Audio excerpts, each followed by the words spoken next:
தமிழ் நண்பர்கள் அனைவருக்கும் வணக்கம். நீங்க பார்த்துக்கிட்டு இருக்கிறது ஷேர் மார்க்கெட் அகாடமி. என்னோட பேர் தினேஷ். இந்த வீடியோவில் நம்ம எதை பற்றி பார்க்க போறோம் அப்படின்னா, லிக்விடிட்டி அப்படின்னா என்ன, இந்த லிக்விடிட்டியோட இம்பார்ட்டன்ஸ் மற்றும் ஏன் இன்ட்ராடே ட்ரேடிங்க்கு அதிக லிக்விடிட்டி உடைய ஸ்டாக்ஸை சூஸ் பண்ணணும் அப்படின்னு சொல்றாங்க அப்படிங்கிறத பற்றி கம்ப்ளீட்டாக இந்த வீடியோவில் நம்ம பார்க்க போறோம்.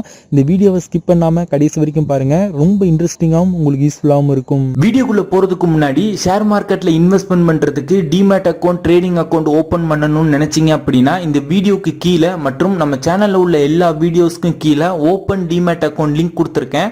அந்த லிங்கை கிளிக் பண்ணீங்க அப்படின்னா அக்கௌண்ட் ஓபன் பண்ற பேஜுக்கு போகும். அதில் உங்க name, mobile number, email address கொடுத்து சைன் அப் பண்ணிக்கோங்க. அதுக்கப்புறம் உங்களோட PAN card, Aadhaar card submit பண்ணி அக்கௌண்ட் ஓபன் பண்ணிக்கோங்க. வித்தின் 48 ஹவர்ஸ்க்குள்ள உங்களோட ஃபர்ஸ்ட் டே நீங்க ஸ்டார்ட் பண்ணிடலாம்.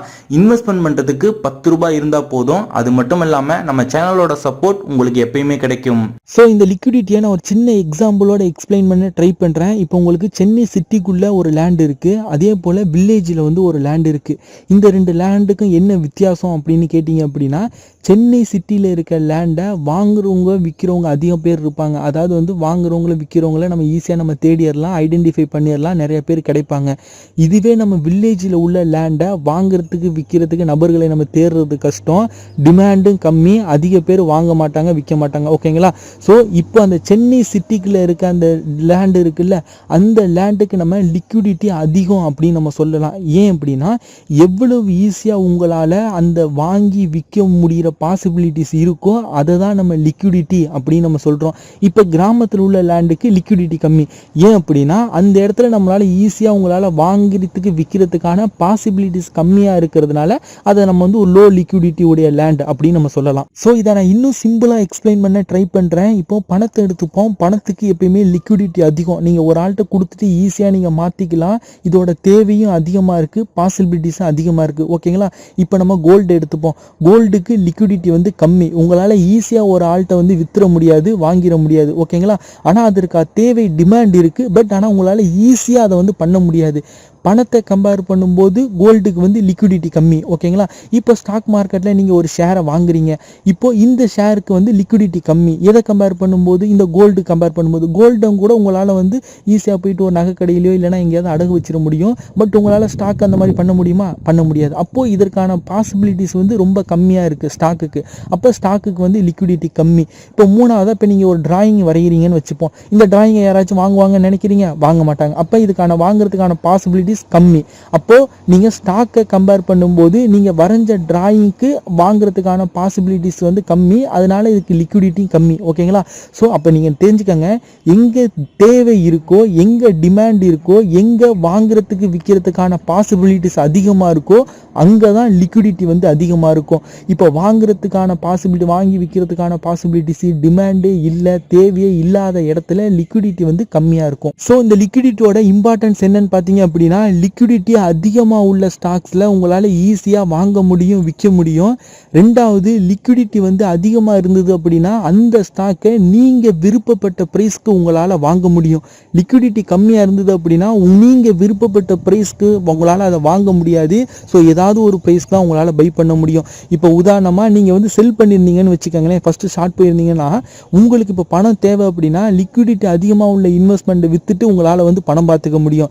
அப்போ எந்த ஒரு ஸ்டாக்ல பையர்ஸ் அண்ட் செல்லர்ஸ் அதிகமாக இருக்காங்களோ அங்கே லிக்விடிட்டி அதிகமாக இருக்கும்.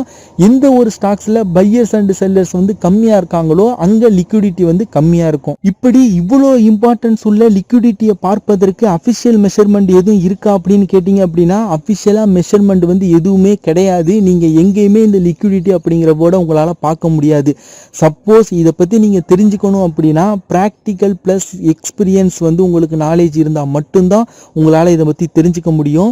இங்கே நான் என்னோட நாலேஜை வச்சு எப்படி இந்த லிக்விடிட்டி அதிகமாக உள்ள ஸ்டாக்கை சூஸ் பண்ணுறது அப்படிங்கிறத நான் சொல்கிறேன். முதல் வழி மார்க்கெட் கேபிட்டலைசேஷன். மார்க்கெட் கேபிட்டலைசேஷன் அதிகமாக இருந்தது அப்படின்னா அங்கே லிக்விடிட்டி அதிகமாக இருக்குது அப்படின்னு நம்ம எடுத்துக்கலாம்.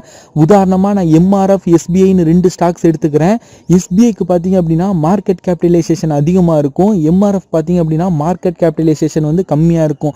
மார்க்கெட் கேபிட்டலைசேஷன் அப்படின்னா அந்த கம்பெனியோட சொத்து மதிப்பு அப்படின்னு கூட நம்ம எடுத்துக்கலாம். எடுத்துக்கலாம். இப்போ எஸ்பிஐல பார்த்தீங்க அப்படின்னா லிக்விடிட்டி அதிகமாக இருக்கிறதுனால அங்கே பையர் செல்லர்ஸ் வந்து ரொம்ப அதிகமாக இருப்பாங்க. எம்ஆர்எஃப் பார்த்தீங்க அப்படின்னா பையர் செல்லர்ஸ் வந்து கம்மியாக இருப்பாங்க. எம்ஆர்எஃபோட ஷேர் ப்ரைஸ் அபோவ் 60,000 ட்ரேட் ஆகிட்டு இருக்கு. எஸ்பிஐயோட ஷேர் ப்ரைஸ் பார்த்தீங்க அப்படின்னா 190 பக்கமாக இப்போ ட்ரேட் ஆகிட்டு இருக்கு. ஓகேங்களா? ஸோ இந்த மார்க்கெட் கேபிட்டலைசேஷனை வச்சு நம்ம லிக்விடிட்டியை வந்து ப்ரெடிக்ட் பண்ணலாம். இப்போ லார்ஜ் கேப் ஸ்டாக்ஸ் எடுத்துக்கிட்டிங்க அப்படின்னா ICICI bank, HDFC, Reliance, Tata, Maruti Suzuki இதெல்லாம் எடுத்துக்கிட்டோம் அப்படின்னா இதுக்கெல்லாம் லிக்விடிட்டி வந்து ரொம்ப அதிகமாக இருக்கும். மிட் கேப் ஸ்டாக்ஸ் எடுத்துக்கிட்டோம் அப்படின்னா அதான் மைண்ட்ரி, அப்போலோ, இண்டஸ்லாண்ட் பேங்க் இதெல்லாம் எடுத்துக்கிட்டோம் அப்படின்னா இந்த லிக்விடிட்டி வந்து ஒரு ஆவரேஜாக இருக்கும், அதாவது ஒரு மீடியமாக இருக்கும். ஸ்மால் கேப் ஸ்டாக்ஸ் அதாவது south Indian bank, CPCL, Chennai petroleum எல்லாம் எடுத்துக்கிட்டாங்க அப்படின்னா லிக்விடிட்டி வந்து ரொம்ப கம்மியாக இருக்கும். இப்போ இதில் மைக்ரோ கேப் ஸ்டாக்ஸ் அப்படின்னு இருக்கு. இது வந்து ரொம்ப லிக்விடிட்டி வந்து ரொம்ப ரொம்ப கம்மியாக இருக்கும். இந்த மைக்ரோ கேப் ஸ்டாக்ஸ்லாம் பார்த்தீங்க அப்படின்னா ஒரு கரெக்ஷன் நடக்குது அப்படின்னா 70% வந்து கீழே விழும். ஆனால் இந்த லார்ஜ் கேப் ஸ்டாக்ஸ் எல்லாம் பார்த்தீங்க அப்படின்னா ஒன்லி 10% இல்லைனா 5% தான் கீழே விழும். மிட் கேப் ஸ்டாக்ஸ் எல்லாம் பார்த்தீங்க அப்படின்னா ஒரு 15% தான் கீழே விழும்.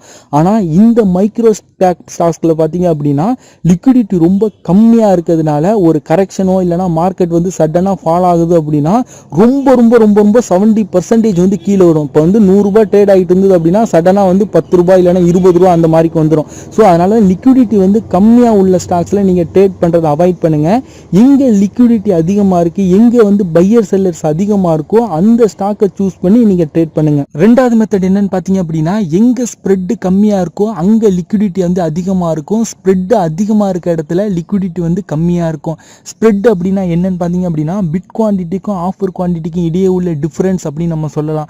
அதாவது பையர்ஸோட பெஸ்ட் ஆஸ்க் ப்ரைஸ்க்கும் செல்லர்ஸோட பெஸ்ட் ஆஃபர் ப்ரைஸுக்கும் இடையே உள்ள அந்த டிஃப்ரென்ஸை தான் நம்ம ஸ்ப்ரெட் அப்படின்னு நம்ம சொல்லுவோம். மேலும் உங்களுக்கு ஸ்ப்ரெட் அப்படின்னா என்ன, இந்த ஸ்ப்ரெட்டை எப்படி நம்ம கால்குலேட் பண்ணுறது, ஸ்ப்ரெட்டு அதிகமாக கம்மியான உள்ள ஸ்டாக்கை நம்ம எப்படி ஐடென்டிஃபை பண்ணுறது அப்படிங்கிற பற்றின ஒரு வீடியோஸ் நம்ம சேனலில் ஆல்ரெடி அப்லோட் பண்ணியிருக்கோம். நீங்கள் அந்த வீடியோ இன்னும் பார்க்கல அப்படின்னா அந்த வீடியோட லிங்கை கீழே டிஸ்கிரிப்ஷனில் கொடுத்துருக்கேன். இந்த வீடியோ பார்த்து முடிச்சுட்டு அந்த வீடியோ போய் பாருங்கள். இந்த வீடியோவில் பார்த்தீங்க அப்படின்னா ஹையர் லிக்விடிட்டி உடைய ஸ்டாக்ஸில் ஸ்ப்ரெட்டு வந்து கம்மியாக இருக்கும். எங்கே ஸ்ப்ரெட்டு அதிகமாக இருக்கோ அங்கே வந்து லிக்விடிட்டி வந்து கம்மியாக இருக்கும். ஓகேங்களா? ஸோ இதை மட்டும் இப்போ மனசில் வச்சுக்கோங்க. இந்த வீடியோ பார்த்துட்டு அந்த வீடியோ பார்க்கும்போது உங்களுக்கே வந்து இந்த ஸ்ப்ரெட்டுக்கும் லிக்விடிட்டிக்கும் என்ன சம்பந்தம் அப்படிங்கிறது உங்களுக்கு புரிய வரும். மூணாவது மெத்தட் பார்த்தீங்க அப்படின்னா இன்ட்ராடே சார்ட் மூலம் ஓரளவு லிக்விடிட்டியை நம்மளால் ப்ரெடிக்ட் பண்ண முடியும். இப்போ ஒரு ஸ்டாக்கோட இன்ட்ராடே சார்ட் ஓப்பன் பண்ணிட்டீங்க அப்படின்னா அந்த சார்ட் மூவ்மெண்ட்டு கிராஜுவலாக இன்க்ரீஸ் ஆகி கிராஜுவலாக டிக்ரீஸ் ஆச்சு அப்படின்னா அங்கே லிக்விடிட்டி அதிகமாக இருக்குது அப்படின்னு அர்த்தம். எங்கே அந்த கிராஃப்ட்ஸ் பார்த்தீங்க அப்படின்னா சடனாக மேலே போயிருக்கும், சடனாக கீழே வந்திருக்கும், ஒரு மாதிரி கிராஃப்ட் பார்த்தீங்க அப்படின்னா ஒரு மாதிரி கிரிக்கல்ஸ் போல இருக்கும், அங்கே லிக்விடிட்டி கம்மியாக இருக்குது அப்படின்னு நம்ம எடுத்துக்கலாம். ஸோ இது என்னோட எக்ஸ்பீரியன்ஸில் நான் சொல்கிறேன். ஸோ இந்த 3 மெத்தட்ஸ் மூலியமாக உங்களால் ஒரு கம்பெனியில் லிக்விடிட்டி அதிகமாக இருக்கா கம்மியாக இருக்கா அப்படிங்கிறத ப்ரெடிக்ட் பண்ண முடியும். அவ்வளோதான் இந்த சின்ன வீடியோ. இந்த வீடியோ உங்களுக்கு பிடிச்சிருந்தது அப்படின்னா இந்த வீடியோக்கு ஒரு லைக் கொடுங்க.